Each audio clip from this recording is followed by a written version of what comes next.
Hello, it is Monday, 13th of November, 11 p.m., 11:12 p.m. CT, 2023. Yep, it's almost Christmas and the end of the year. And I thought today, why not kind of show a more cleaned up version of me, because I'm not always a bedheaded freak. Sometimes I do go out. So some things I wanted to talk about. First of all, today was, although it's a Monday, a surprisingly productive day. Doing a lot of stuff, and what I love about a productive day is that the day feels longer.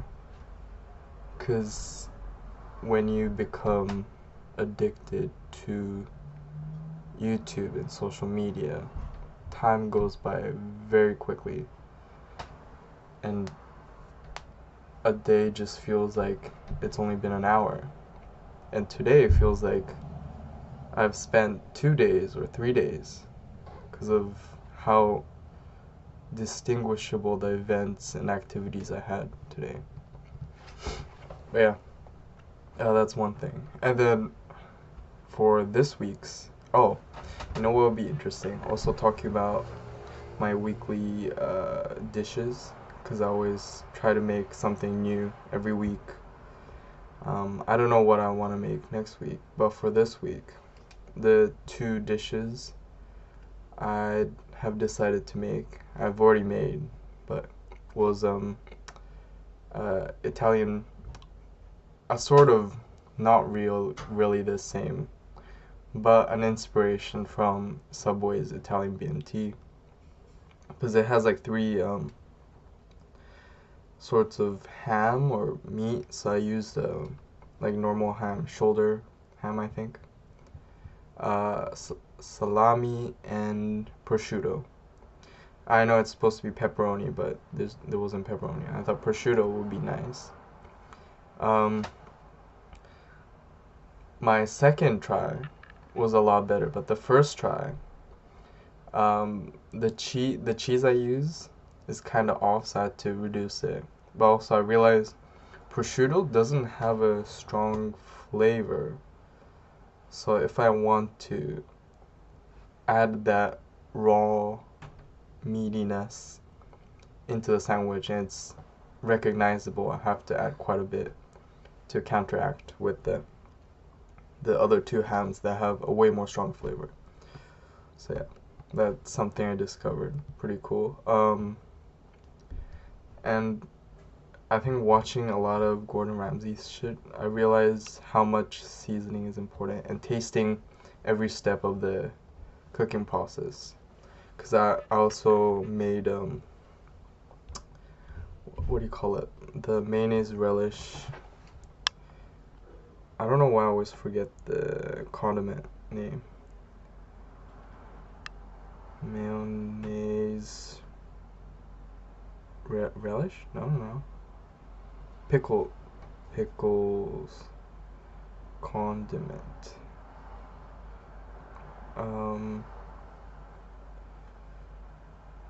Tartar sauce. Oh my god.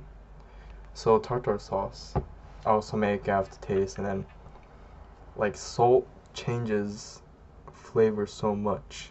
It's kind of crazy. So, but then my sodium intake gets a little high, but I think it's fine. I feel like it's more that I just used to not use salt at all. And the amount of salt I use is still like normal for cooking, I think. But we'll see. We'll see when I get kidney stones. But yeah,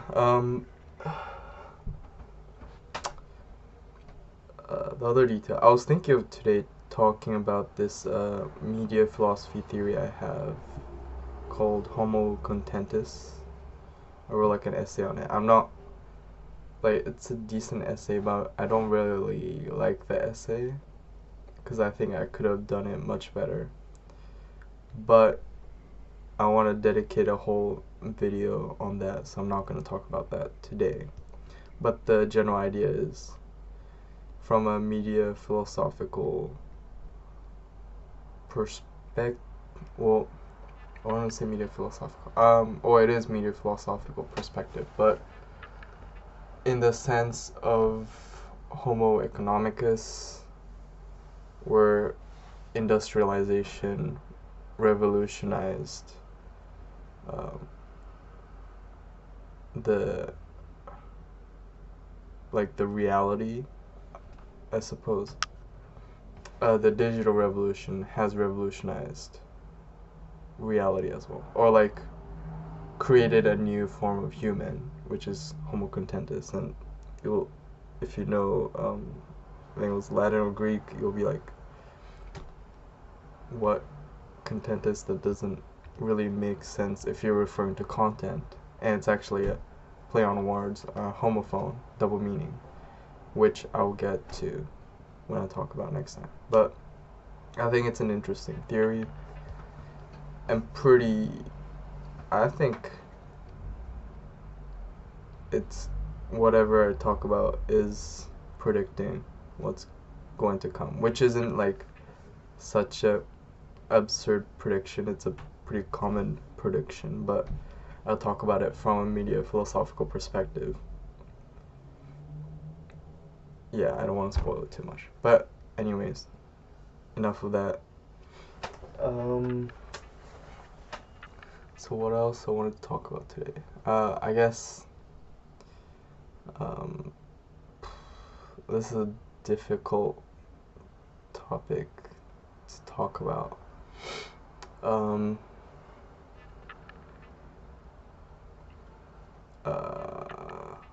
First thing is that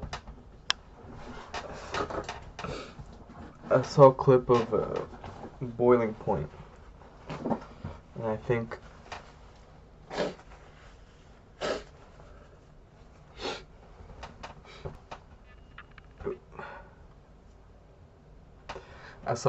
Boiling Point, and I think I really have to watch that movie. The realism and the acting is crazy. The performance. So yeah, I'll definitely watch that. Maybe tonight, although tonight I'm pretty tired. Maybe tomorrow morning. I think it'll be nice. Also, because I have work, and my work is kind of related to, well, it is part of the food industry, catering, but I'm servicing. I wouldn't be behind the kitchen, so maybe it's a nice juxtaposition of, I don't know why I would juxtapose. It's just like a, I don't even know what I'm talking about. But anyways, the hard thing that I want to talk about today, it's hard because I don't want my flatmates hearing this. So it's kind of an extension from the last video. I talk about how taking initiative is very difficult, and one of the initiatives that is very challenging is asking someone out. It's just a weird thing, although yeah, I'm almost never, even with flirting, I'm never able to really push. But then at the same time, I had moments where like it was very easy to push because there was obvious reciprocity. But 99% of the time, it's like impossible for me. And I don't think I've ever really asked out. Like, I only asked out to confirm when it was already kind of obvious. So that's not really asking out. So 22 years now, I still haven't really properly ever asked out. I've asked out through text and email once actually, but never in person. I tried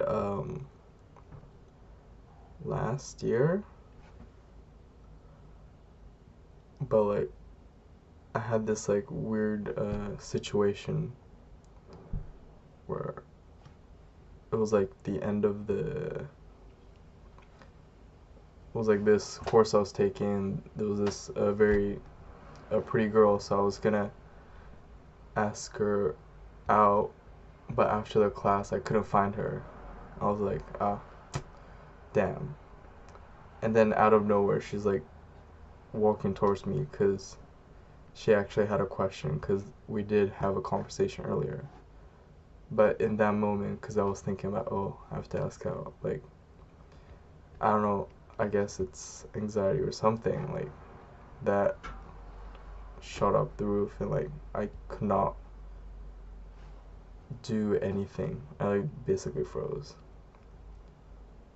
And, like, when I have, like, that kind of anxiety, like, my eyes start watering, and I could just barely try to act normal, but obviously I couldn't ask out. But that's probably, yeah. Well, actually, now that I think about it, I have asked out in person before. I think I've done it once, long time, or twice, but it didn't end up good. It was like in middle school or something. But yeah, after that, I guess, you know, PTSD, not really, but just that it's a lot easier if someone asks me out, you know, basically 100% chance success rate for me then. So yeah, yeah. But yeah, just difficult, and it's kind of frustrating that I still have this problem. The issue is that if it's someone that is not part of my social network, like if the person I'm talking to is not related to anyone else I know, it's not bad. Like someone from Tinder or Bumble or whatever. But when it's someone in like the same social sphere, not even like we have mutual friends, but like within the same academic institution or work or whatever, then that I just cannot. And it's weird because I guess I am scared of the consequences of my friends knowing about it, or people around me that I have to see again would know about it or something. I honestly, I don't even know, but like fear is almost always irrational, so it's hard to tell for me. But yeah, just a challenge. But that's it. Hopefully future me. Oh, I forgot to start the video with like hello internet, hello future me. That's fine. Well, future me, maybe you figured it out, but it's been more than 20 years and I still haven't figured it out, so I doubt I have figured it out. Um, but maybe future me, if you haven't figured it out, wait another 10 years and see. Come back to this video and see if you figured it out. Um, it's interesting to think that in 10 years this video would still be up. Would it be? Would YouTube even be a thing? Like, why would I upload this if I know it's not gonna last?